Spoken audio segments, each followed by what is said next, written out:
how to beat the system. First of all, we're not trying to beat the system. We are wanting to upgrade, reinvent, and innovate a better system.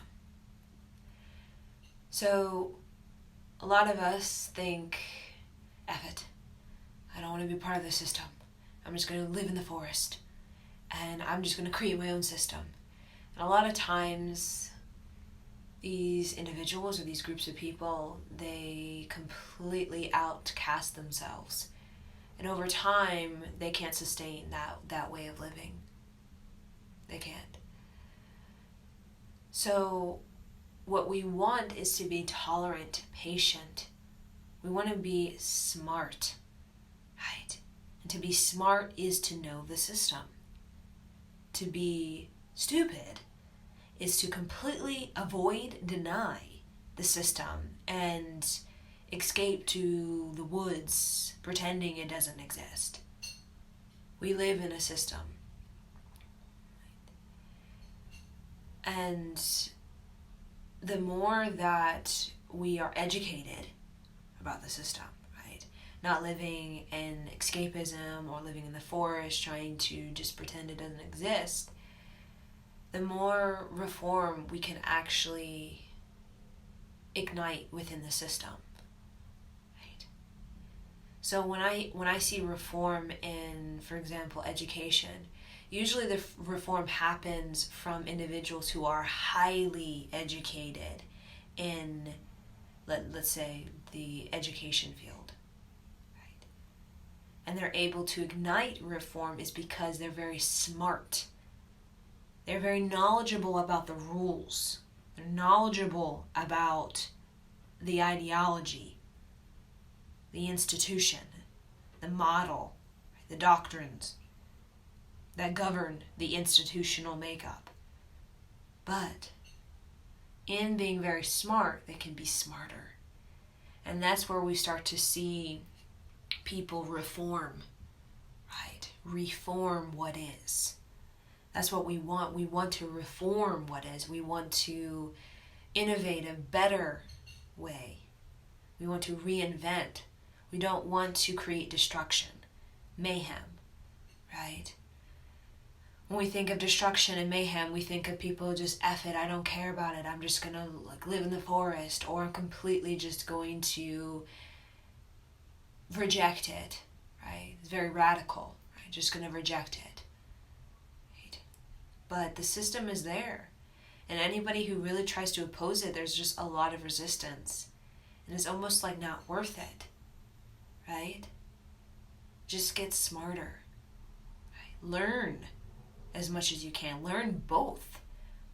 Learn what is traditional and learn what is non-traditional so that you can have both. Right? We don't just want to learn non-tradition. We also want to learn tradition so that we can find the harmony in both. So a great example for me is Doreen Virtue. She is highly, highly respected in the spiritual community for her theories on indigo children, crystal children, rainbow children, right? And she has a PhD. She's been a child psychologist for many years, right? She's definitely in the system, right? She's in the system, but she was very smart. She took what she knew, what was presented to her, right? What is ideology, what is normality, what is doctrine. And she found a way to upgrade the model, right? Child psychology, right? Because people coming forward and saying that there's crystal children, rainbow children, indigo children, a lot of university be like, yo, you are kidding. You must be you must be joking. Like, what are you talking about? There's such thing as indigo and rainbow and crystal children. Like, you must be like, woo, right? But Doreen Virtue was very credible because she respected the system. Not only did she respect the system, we say the university model, but she was able to introduce new ideas, right? New ideas. In order to really introduce new ideas, for example, for educational reform, is that we have to be credible, right? And what is most credible about a person is their ability to get smart, right? Ability to learn, right? Somebody who wants to learn. So when I see, these people who just like F this, F that, I want to go live in the forest. I mean, you can learn in the forest. You can learn all kinds of ways of, what you do, right? You want to, meditate all day, and, you want to, do your ayahuasca, or, you want to go levitate. You want to create your own sort of society, your own sort of civilization. There's nothing wrong with that. But when it comes to the system itself, right, the global system, and living in the Western ideology, a lot of the university is very much from, we talk about, it comes from Greece. That's where the university model comes from, and that was very much pioneered by the Romans, right? Our justice system and our university is very much in this Roman model, right? And we know that system is heavily patriarchal, right? That Roman university and justice system is very, very patriarchal. It's not very inclusive, right? It's a lot of discrimination. There's the hierarchical division, right? A hierarchical repression, and there's also a lot of hierarchical aggression and tension in that patriarchal model. So how we were able and continue as we move forward to innovate, reinvent, reform, right? Such models that have been here for a very, very long time, is through getting smarter. Not just smart, but smarter, right? So when we present new ideas, it's very much about being credible, right? And credible doesn't necessarily mean you have to have all these PhDs, because there are many people who have PhDs and they are charlatans, straight up charlatans, right? They may have all the education in the world, but when you sit down, you can tell they're not credible, right? They may have all this jargon, pushed up into their brain, but it's just jargon, right? And it's not even believable, right? Because it's just jargon that's just scrambled and pushed in their thoughts. What makes a person credible, such as Doreen Virtue, is the genuine desire to want to learn, right? The genuine desire to want to learn and be creative, and the genuine desire to bring progress, right? Improvement to what is, right? So when we think of individuals like Da Vinci, and we think of individuals like Nikola Tesla or Albert Einstein, a few of just so many, right? These particular people, we say in science, math, art. There's even people in music, right? There's people, so many of these minds that I've mentioned that have been on this planet, are here on this planet. A lot of them were very much, they had a lot of new ways of thinking, we'll just say.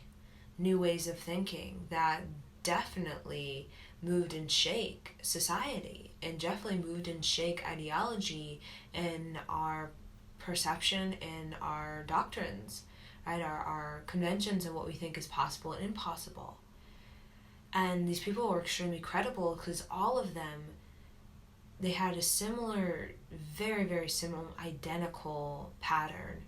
And that is, they were devoted to learning. Learning and having progress in their discoveries was their life. Even during Virtue, I look at her and she's such a prolific writer. She has so much content, so much, so much. And the same thing as Da Vinci, right? The same thing as Nikola Tesla. These people were prolific. They had so much content, right? And a lot of it is the content they gave freely. They didn't even get money for it, right? They were getting paid for sitting there 8 hours and just literally learning and producing content, quality content. No, they did it because they were devoted to learning. They were devoted to progress, right? So all of these individuals come from a background, right? We think of Da Vinci, Nikola Tesla, Albert Einstein.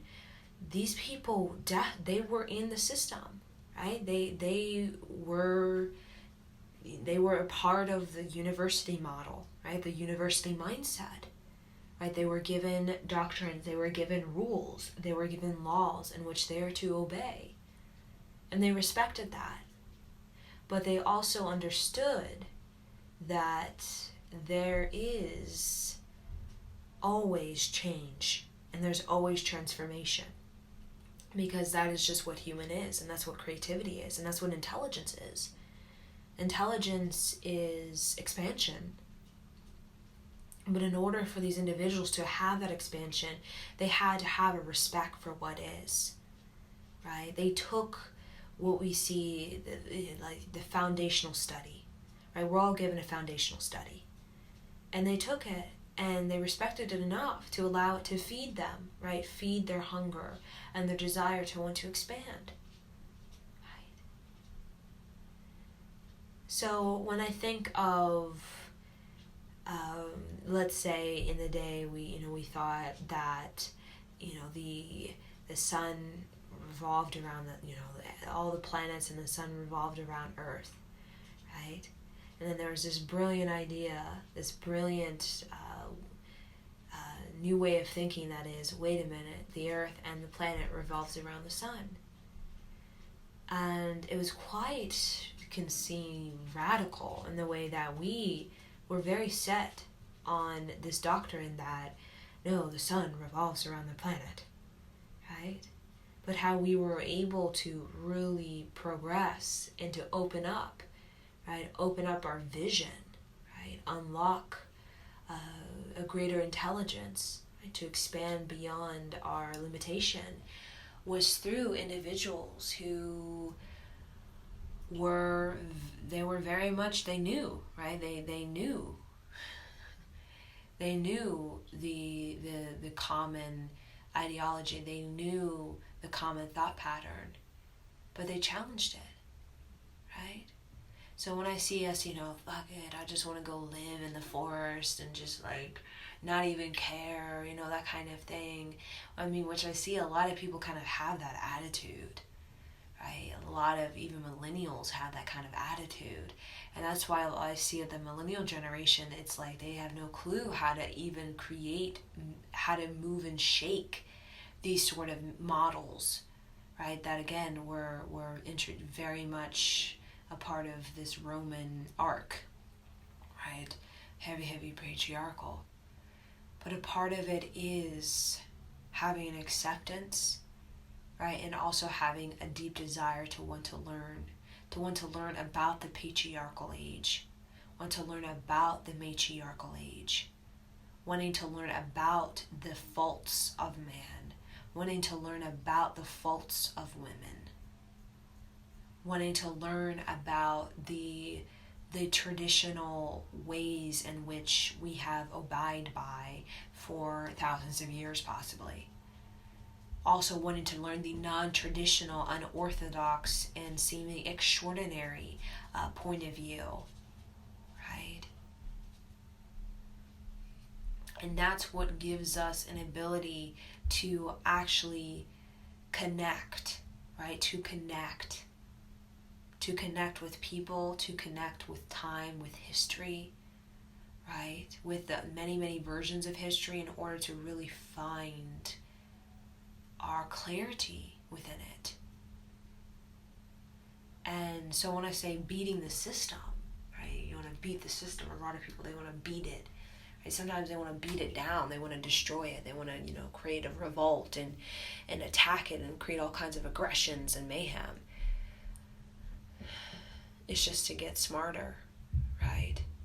To know that a part of reform and a part of change and transformation is about how credible we are, right? How credible we are in our vision and our consistency, meaning Doreen Virtue, she has been consistent. She's been consistent for years, decades, right?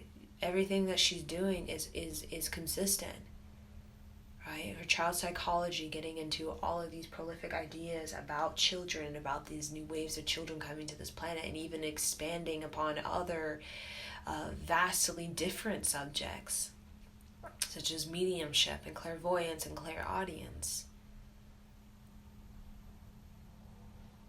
We become more well-rounded. We become more reliable in the way that we are able to stand our ground, but we're able to also have compassion. And that's the one thing when we become, F this, I don't really want to do anything, I don't care about the system, is that we lose all compassion. And when we lose all compassion for the system, we also lose our ability to actually change it, right? Because in order to change it, you have to be a participant. You have to be involved, right? You have to have some sort of understanding of what you're trying to change, what you're trying to reform. There's so many people that says, I want to reform this, that, and the other, but they're not even consistent, right? They're just, venting. Or they're just, they're just, speaking of the moment. But when I look at people who actually were movers and shakers, even like Martin Luther King, these people, they understood. They learned. They were consistent. It wasn't just venting, or I'm just speaking of the moment because I'm feeling angry about what's going on this planet. No. They were very strategic. They planned it out. They got into it. They participated. They involved themselves. From a place of compassion and from a place of expansion. Yes, I understand that, the discrimination is getting out of control. And there's so much aggression, and there's so much tension, and there's so many people who are violent, right? They're just exploding with all of this desire for change, right? I have compassion for that, but I also have expansion the way that I see it, I know it, I can feel it, what needs to be transformed. But I'm also smart enough to see both sides, right? Even if the other side is just really not good. But when I see both sides, I can actually see clearly. I can see a lot clearer than when I just look at myself and I completely ignore the history that we've been ruled by. Right? When I see both sides, when I see through the patriarchal lenses, right, the Roman lens, when I also see through the, let's say, the lens of freedom, right, the lens of liberty, right, the lens of expansion and the lens of harmony, I'm a lot more able to bring people to their liberation because I've participated, I've gotten involved, right? I've challenged both sides. I've challenged myself. I've learned, and I've learned. And I've learned limitation, and I've learned the breakthrough, and what does it mean to break through, and what does it mean to bring limitation and breakthrough into the same sort of pool of thought, right? We all just want that breakthrough, but a lot of times we're not recognizing that the limitation and the breakthrough are in the same pool of thought, right? The limitation and the breakthrough are in the same pool of thought. So when we can really have a compassion, have expansion for both, when we can really learn from both and we can understand both, right? When we can get smart about both, then we can be smarter, right? We can articulate ourselves from a point of, I am educated on life. I'm wise about life. I'm not hassling. I'm not angry. I'm not trying to kill people off, overthrow people. I'm very smart in the way that I know expansion is there, but I'm going to organize it in a way that it just slips through, right? So a lot of people, we talk about the reforms in education, it literally just slips through. It's almost like it just bypasses the limitation because you're so smart, right? I've seen that. I mean, when we talk about educational reforms, it's just literally like, it just slips through, right? These rules, these new regulations, these new laws, it literally can just slip through. Now that can be negative. And the way that we know some laws that they just slip through and that the populace has no idea, and all of a sudden they wake up one day and realize, what is this? We have this new sort of law or regulation. I'm like, this is completely restricting in so many levels, right? So it can be negative, which a lot of it, a lot of things are slipped through where nobody even knows. But when it comes to you and your sort of desire for reform or desire to break through the limitation, is you have to slip through, right? You have to slip through, right? And how you do that is through credibility, being credible. And you don't gain credibility in a day, right? Credibility is like when we think of someone with a PhD, credible is do something years and decades possibly. Martin Luther King, when we think of, Nikola Tesla, these people were credible because they were doing it. They were learning their craft for a long time. They became a master at it, or near close to a master at whatever it is that they were very dedicated and devoted to learning, right? Their skill, their gift, their talent. And they were able to slip through because the one thing about human history, humankind, is that the true sort of intelligence is the person who is extremely gifted at what they do. And how we know they're extremely gifted at what they do is because when they speak, when they present themselves or present whatever it is, their new thought, right? It is sincerely moving, right? Either that's scientifically, mathematically, sometimes it's so sincerely moving that we immediately reject it because we're like, yeah, this is crazy. But it's sincerely moving, and we know it, like Mr. Rogers, right? When we think of, J.K. Rowling and Fantastic Beasts, it's sincerely moving because we know this individual or this group of people, they actually did it. They did the work. They were credible, right? And they were so credible enough so that they could just bypass. They created their own, it's almost like they created their own legacy that had nothing to do with anything that's present, and yet it has everything to do with what is present. And that's the kind of paradox. It has nothing to do with what is present, but then yet has everything to do with what is present. And that's what we call like Prince or Michael Jackson. These people, they had limitations, but they broke through it, right? Michael Jackson, he broke through many barriers, and what it means to be an artist, what it means to be a man, what it means to be a dancer, a performer, a singer, a writer, right? He created a legacy seeming out of nothing. Yes, he had the framework, such as, blues and the funk and all that kinds of wonderful sort of progressions through time. And yet, but he was so incredibly expansive that he couldn't fit into any of that.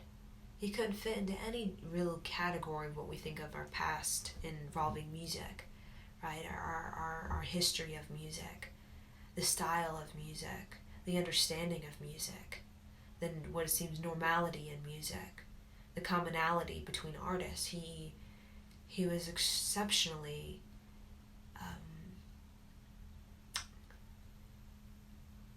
change. He was exceptionally a mover for change, and he did it in a very subtle and he just bypassed it. He didn't even know that he was doing it, but since he was so devoted and dedicated to his craft, that he did it, right? Just like during Virtue, she was devoted to child psychology originally, right? She wanted to learn about the child's mind, and in the process of learning about the child's mind, she happened to create a legacy, right? She created this lineage, or not her, but just among many, right, who really fed this sort of lineage of that's now really beginning about how to raise these indigo crystal rainbow children, right? And that's what I call about moving and shaking and breaking down the system that is, right? So I'm going to leave you guys with these thoughts, and may it nourish your mind, and may it open you up to how you can better participate and be involved in life from a place of compassion and from a place of expansion, from a place of, I want to learn both the traditional and the non-traditional so that I'm well-rounded, so that I have an understanding, so that I can basically connect with people, not just people who are like myself, but people who are in the limitation, but people who are also in the breakthrough, right? So I can better articulate and present myself in a way that can actually be sincerely moving to both sides. Like Martin Luther King, Jr., he was sincerely moving to both sides. And it was undeniable how sincerely moving he was. Even people who were totally against it, he was sincerely moving.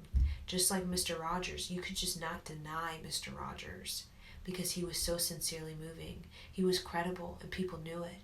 He may not have had a PhD in children TV show, right? But he was credible in the way that people just knew that he had it in him for years, for decades, right? Because when he presented himself, he knew exactly what to say. He knew exactly what to do. He knew exactly how to articulate himself. And that level of clarity, there are people who have PhDs, and yet you put them on, you give them opportunity to speak about what they've learned, and they are completely just jargon. It's not even clear. It doesn't make sense. It's not really well thought. It's not moving. It's not sincere. It just kind of feels off, right? We know those kinds of people. We're like, this is off. But the clarity in the way you articulate, present yourself, that comes from when you're sincerely moving, when you're really credible, when you really participated and got yourself involved in your craft. where it was your life, you were devoted, you were dedicated to it. You understood the limitations of what you're doing, as Mr. Rogers understood the limitation in what he was doing, right?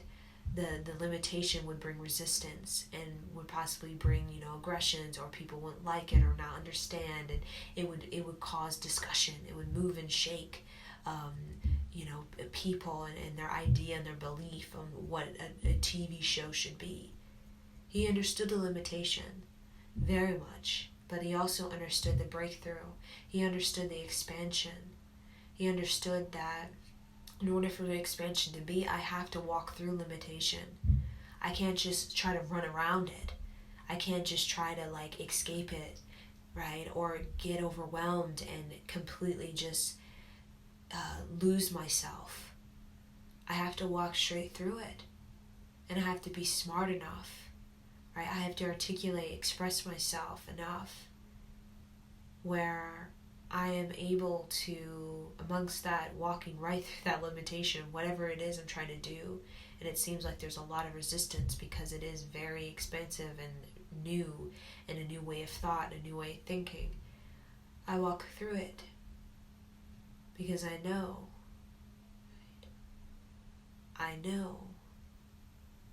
change is true intelligence. That's true intelligence. And that is why these individuals that I mentioned are memorable, because they were sincerely moving. And what I mean sincere is that you are authentic to what is rhythmic. And what is rhythmic is change, is intelligence. What is arrhythmic is intelligence is stagnant. It is not moving, it is not expanding, it's just looping through the same thing for eternity. So when we are sincerely moving, we understand in our heart and our soul, change is intelligence,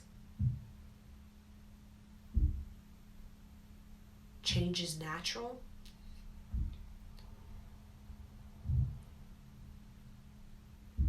and what is extremely natural is human beings being very gifted, so gifted that they're undeniable, right? It is undeniable. Their articulation, their presentation of themselves is a way towards a greater life experience. And that is sincerely moving, when you just know that this is a part of a greater life experience, even though it's there's limitations everywhere. It's sincerely moving in the way that we know, in the natural rhythm of our human intelligence, that whatever's being said to us, whatever is moving forward, right, whatever movement is taking place, is for the greater experience of human, the greater experience of human.